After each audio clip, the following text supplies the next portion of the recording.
Annihilation. Annihilation. Annihilation. Annihilation. Annihilation. Annihilation. Annihilation. Annihilation. Annihilation. 1 minute at a time.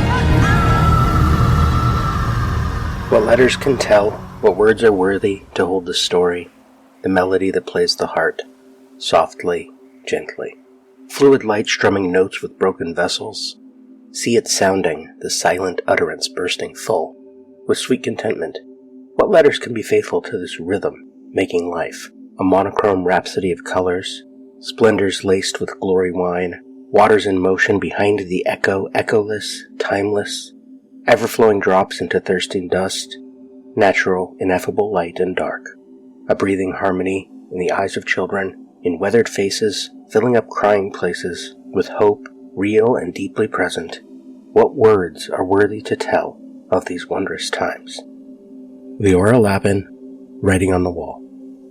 In the script, Lena examines a bag instead of finding the previous expedition's map and guard rotation. From the script, Lena takes a couple of steps further into the room. She's seen something, a couple of beds further into the barracks. There's something lying on the ground. When she gets closer, she sees it's someone's backpack, and she recognizes what kind of someone. Khaki, military, spec ops, beat. Then Lena turns to the others. Lena, guys, come and look at this. The others join her. Radek, whoa, someone else is here? Lena, was here. It's covered in dust. Thorensen, you think one of the other missions? Dr. Ventress, certainly could be. No reason to assume they weren't able to reach as far as us. Shepard, why would they leave their gear here? Thorensen, guess they left in a hurry. Lena opens the bag, starts pulling stuff out. Produces a wash bag, a scrunched up rain poncho, then a video camera. But we will get to that next minute. Minute 44 begins in the mess hall. Lena central in the frame, silhouetted against the windows at the far end of the room. Thorensen, closer to camera, has just stopped after spotting something on the floor. Thorensen. Oh. Angle on Thorensen from what was the right. Ventress should be somewhere behind her, but is not. Thorensen picks up with both hands a large M240B machine gun. She sort of bounces it in her hands. Thorensen continued. Oh shit. Second 5, angle on Lena, medium shot, heading right. She stops abruptly and looks toward camera. Her turn to see something. She steps toward camera, then moves left, and camera turns to follow. Second 14 back to Thorensen. Thorensen, this shit is heavy. Can't carry this. This is a gun that weighs around 27 pounds on its own. A 100-round bandolier of cartridges would weigh another 7 pounds. Basic allowance per gun is 400 rounds.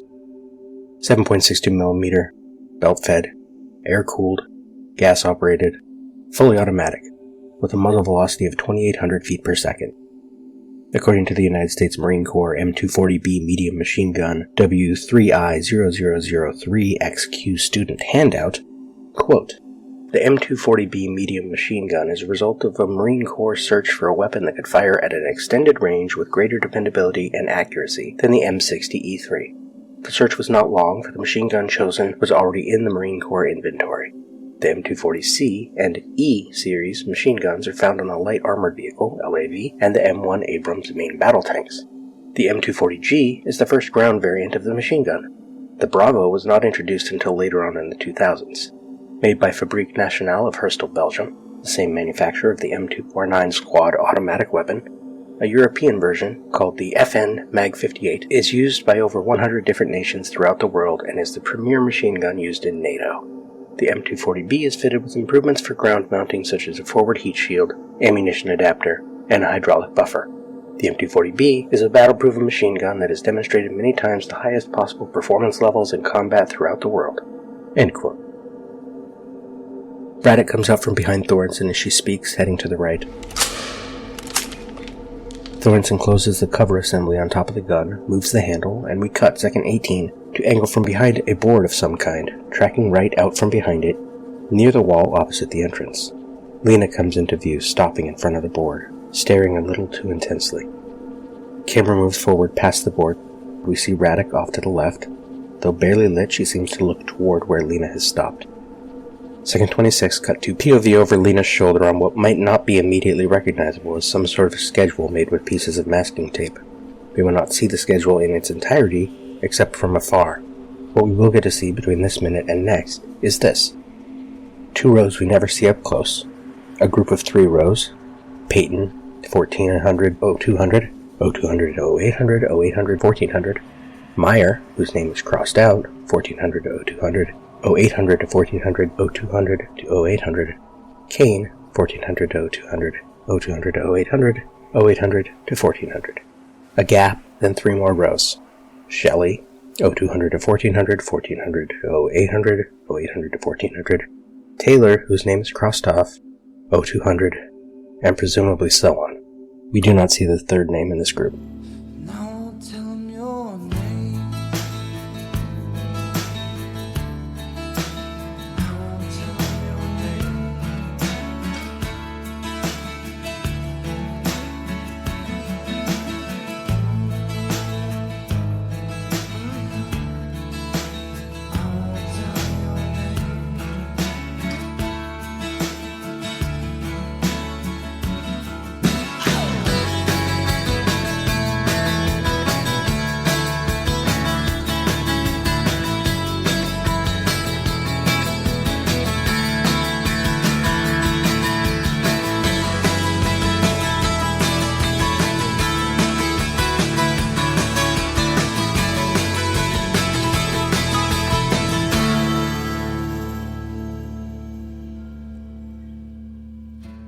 Think about you all the time, but I don't need the same.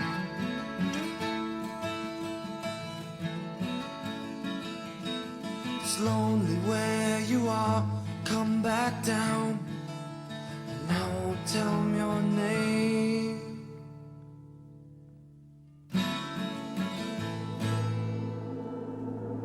Then 2 rows we do not see up close, then a single tape label and 2 longer strips below, but we never see these up close. A 12-hour block and 2 6-hour blocks. 12 hours off perhaps, 6 hours on watch, 6 hours of other duties. There is no way to know how long the men were at Fort Amaya, why they did not move on right away, as this expedition will. Second 27 close on Lena, wide-eyed.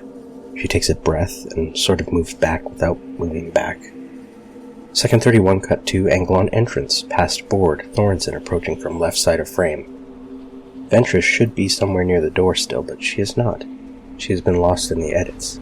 Thorensen, Lena, what you got going on? Camera drifts to the right, bringing Lena into frame, and we cut back to the previous angle, close on Lena.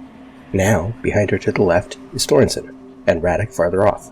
To the right, Shepard, in the distance. Lena shifts on her feet, a little awkward. Beat. Lena, guys, check this out. She points. She tilts her head down like she is reading, as if she did not already read the labels. Second 40 cut to close on schedule. Lena, continued. Peyton. Mayer. A pause too long. Kane. Shelley. As she reads the names, the women behind her move in strange patterns. Shepard was off to the right, but walks directly, arriving just behind Lena, now on her left. Radek was off to the left, but walks to the right, and then angles in to arrive on Lena's right. Ventress finally shows up, a small blurry silhouette far behind Lena, framed now between her and Radek. Second 47 close on Ventress. Dr. Ventress. Those were the soldiers on the last expedition. Second 50 close on Radek, now quite close to the wall on the right opposite the entryway. Edging forward toward camera. Dr. Ventress continued, off screen. Looks like they were using this room as their base of operations. Radek. Why are some of the names crossed out? Second 55 back to close on Lena. Shepard. Let's not jump to conclusions. Lena. I don't know, maybe we should. Thorensen looks down, then raises her head. As Lena turns, her body not even 90 degrees to the right, but her head swinging to Shepard. Thorensen. Yeah. Lena turns back toward the board, but not so far as the schedule section on its left. She raises a hand to point. Second 59 cut to angle from behind Lena, Shepard, Thorensen to reveal a diagram. A map drawn on a chalkboard. Although the proximity was not clear, they are quite close to this chalkboard and the board next to it with the schedule. There is only a small table between them and the boards, and Lena's outstretched hand comes very close to touching the board. Lena, this is a plan, and time runs out for this minute.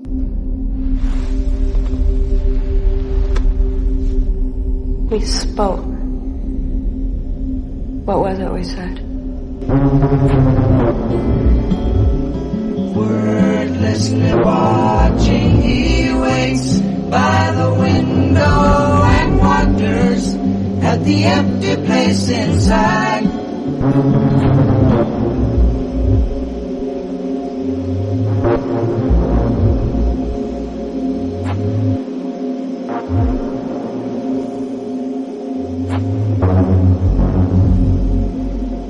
Annihilation is all we are. Annihilation.